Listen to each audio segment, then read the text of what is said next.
रामायण यात्रा एक्सप्रेस जो आईआरसीटीसी के टूर पैकेज में आता है भाई, उसकी बुकिंग 22 फरवरी से स्टार्ट हो गई है। और ऐसे में उससे रिलेटेड बहुत सारे कन्फ्यूजन्स हैं कि भाई उसकी क्या कैसी बुकिंग प्रोसीजर है, रुकना रहना खाना पीना सिक्योरिटी वगैरह कैसी रहेगी। तो इन सारे सवालों के जवाब आज आपको इस वीडियो में देखने को मिल जाएंगे और इस वीडियो में मैं आपको डेमो के माध्यम से बुकिंग करके भी दिखाऊंगा।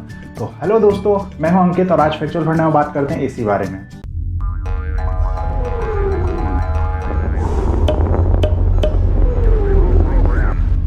अब ये जो आईआरसीटीसी का टूर पैकेज है ये टोटल 17 दिन का है। अब इसमें रुकना रहना खाना पीना और जो भी सुविधाएं होती है वो आईआरसीटीसी आपको करके दे रहा है। इसके पहले भी एक और पैकेज था जो रामायण यात्रा एक्सप्रेस के लिए बहुत ज़्यादा सक्सेसफुल रहा था, इसीलिए इसको दोबारा लाया गया है। इससे रिलेटेड बहुत सारे कन्फ्यूजन्स आते हैं कि भाई हमको क्या करना है और क्या नहीं करना है। तो मैं इस वीडियो में एक एक करके स्टेप बाय स्टेप आपको बताऊँगा। तो सबसे पहले आपको मैं बता देता हूँ भाई, यहाँ पे आपके साथ एक आईआरसीटीसी का जो टूर मैनेजर होता है वो आपके साथ यहाँ पे यात्रा करेगा। आपको उसके इंस्ट्रक्शंस वगैरह फॉलो करने पड़ेंगे। तो पहले मैं बताता हूँ वो 10 लोकेशन कौन सी है और आप कहाँ कहाँ से होके जाएंगे। जो यात्रा शुरू होगी वो शुरू होगी एक्चुअल में अयोध्या से और इसके बाद यहाँ पे 2 दिन आपको हॉल्ट लेना पड़ेगा।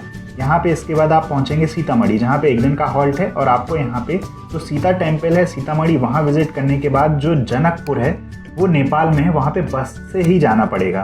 अब इसके बाद आपको अगले दिन वाराणसी 1 दिन, फिर प्रयागराज 1 दिन, चित्रकूट 1 दिन, मानिकपुर 1 दिन, नासिक 2 दिन, ये हम्पी जो है वो 2 दिन और कांचीपुरम 1 दिन, रामेश्वरम 1 दिन। अब इसके बाद ट्रेन पहुंचेगी चेन्नई। यहाँ पे उन लोगों को उतार दिया जाएगा जो जाना चाहते हैं श्रीलंका। यहाँ से उनको फ्लाइट के थ्रू श्रीलंका भेजा जाएगा। भाई इसके लिए बता दूं एक्स्ट्रा पे करना पड़ेगा अप्रॉक्स 38,000 का।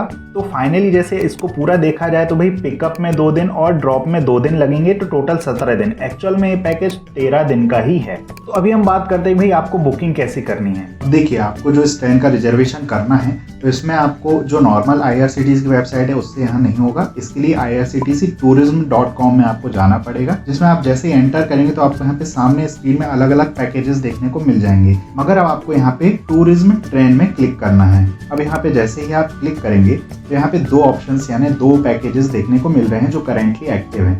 इसमें एक नेपाल का है और एक श्री रामायण यात्रा का है। अब इसमें हमको रामायण यात्रा वाला करना है तो हम इसमें डिटेल्स में जब जाएंगे तो आपको सारी डिटेल्स यहाँ देखने को मिल जाएगी। अब इसमें आपको बता दूं, अगर आपको बुकिंग करनी है तो सबसे पहले आप इसको लॉगिन होना पड़ेगा और इसमें जो आईआरसीटीसी जिससे आप रिजर्वेशन करते हैं वही क्रेडेंशियल्स वगैरह यूज होंगे। अब जैसे ही आप इसमें नेक्स्ट ऑप्शन में आएंगे तो यहाँ पे आपको अलग अलग ऑप्शन देखने को मिल रहे हैं। यहाँ पे आपको जो मेन चीजें सिलेक्ट करनी है वो है आपका बोर्डिंग स्टेशन, मतलब आप कहाँ से चढ़ेंगे।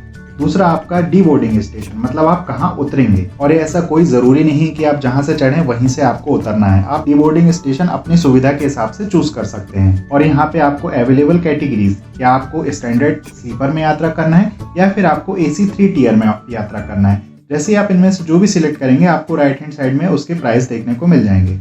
अब यहाँ पे नीचे नंबर ऑफ पैसेंजर में आप जितने लोग यात्रा करना चाहते हैं आपको उसको चूज करना है। अब नेक्स्ट विंडो में यहाँ पे आपको अपनी सारी जानकारियां भरनी, उनका नाम, उनका लास्ट नाम, उनकी एज और उनका जेंडर। अब यहाँ पे आपको ट्रैवल इंश्योरेंस नॉमिनी में उस व्यक्ति की डिटेल डालना है जो आपके साथ यात्रा नहीं कर रहा है और आपके घर का सदस्य है। अगर आप GST फाइल करेंगे तो आप GST की इन्फॉर्मेशन भर सकते हैं, अदरवाइज आप नो करके कॉन्टेक्ट डिटेल में जो भी आपका अगर फोन है तो फोन भर दीजिए, मगर मैंडेटरी में आपका मोबाइल नंबर, ईमेल ID और जो एड्रेस है वो, और जो सिटी रहेगी जहाँ से आप बिलोंग करते हैं, कंट्री, और आपका स्टेट नेम, नेशनैलिटी, और आप जो ID कार्ड आप ले जाने वाले हैं और उस ID कार्ड का नंबर क्या है वो आपको यहाँ पे फिल कर देना है। इसके बाद आप नेक्स्ट विंडो में आ जाएंगे जहाँ पे आपने जो डिटेल फिल करी है वो देखने को मिल जाएगी। अब आपको यहाँ पे बता दूं, यहाँ पे एज का कोई फैक्टर नहीं है कि आपको एज के हिसाब से कोई कंसेशन मिलने वाला है। सभी के लिए सेम प्राइस रहेगा, चाहे वो विकलांग हो या फिर सीनियर सिटीजन। जो प्राइस आपने मेन विंडो में देखा था वही प्राइस आपको इंक्लूडेड GST यहाँ देखने को मिलेगा। यहाँ पे आपको आई एग्री में सेलेक्ट करके मेक पेमेंट करना है। अब यहाँ पे पेमेंट गेटवे में आप जिस माध्यम से पेमेंट करना चाहते हैं आप उसको चूज कर सकते हैं। Credit card, debit card, net banking, Bhim UPI, wallet, EMI वगैरह सारी सुविधाएं अवेलेबल है।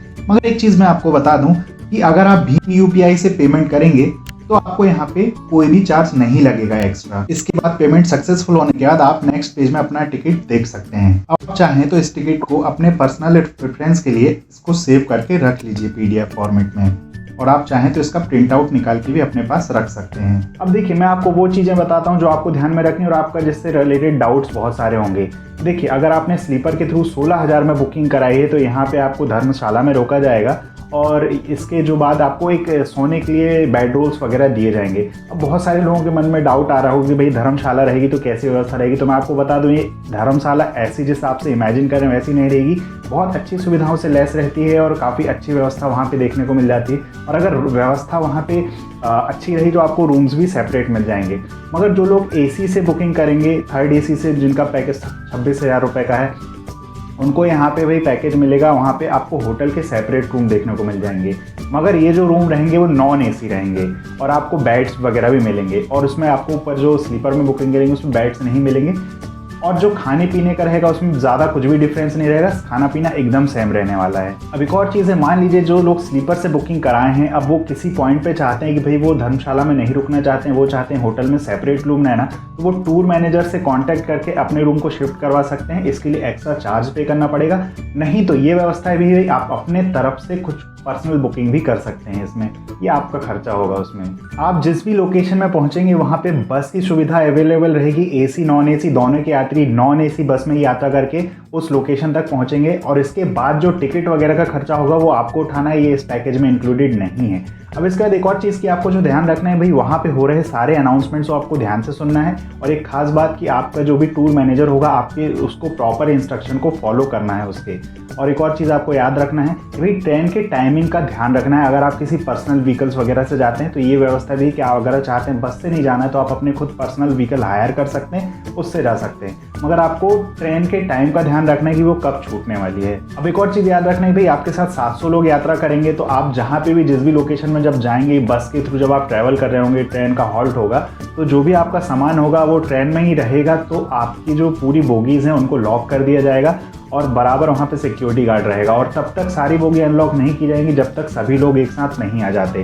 अब अगर आप जा रहे हैं तो वहाँ पे एक और चीज़ का ध्यान रखिएगा कि भाई आप सारे मेडिसिन को अपने साथ ले जाइएगा और अपने डॉक्टर से प्रॉपर चेकअप करवा के जाइएगा कि भाई आप फिट हैं या नहीं हैं। मान लीजिए आप किसी पर्सनल व्हीकल से जाते हैं कहीं पे ट्रैवल करने के लिए, या फिर आप मान लीजिए किसी होटल में पर्सनली रुके हुए हैं, तो ऐसे में मान लीजिए आप लेट हो जाते हैं आने में, तो भाई जो पूरा ट्रेन है वो आपके लिए रोक दी जाती है जब तक आप नहीं आते हैं। तो ये बहुत अच्छी चीज़ है, मगर आपको टाइम का ध्यान जरूर रखना है। और बाकी तो जैसे कि आप पूरी डिटेल्स को यहाँ पे पढ़ सकते हैं। अगर आप और जानना चाहते हैं, मेन चीज़ें मैंने सभी बता दी हैं यहाँ पे। एक चीज़ और है कि भाई आप अपने आईडी कार्ड्स वगैरह साथ में रखें, पैन कार्ड, आधार कार्ड, वोटर आईडी कार्ड है, जो भी उनको साथ में रख के चलें। और जो आपका टिकट है उसका भी एक पूरा शेड्यूल रखें कि भाई कहाँ कहाँ क्या क्या जाने वाले हैं। और आपको एक और चीज़ बता दूं कि आप जहाँ जाने वाले हैं, अगर आप अच्छे से घूमना चाहते हैं तो जिन जिन लोकेशंस का मैंने नाम बताया है उन लोकेशन में कौन सी ऐसी जगह हैं जहाँ पे आप खुद अपने से जाके घूम सकते हैं और वो मस्त विजिट है, तो उनकी आप एक लिस्ट बना लीजिए। क्योंकि बहुत सारी जगह पे आपको पैकेज या टूर मैनेजर नहीं ले जाया जाएगा,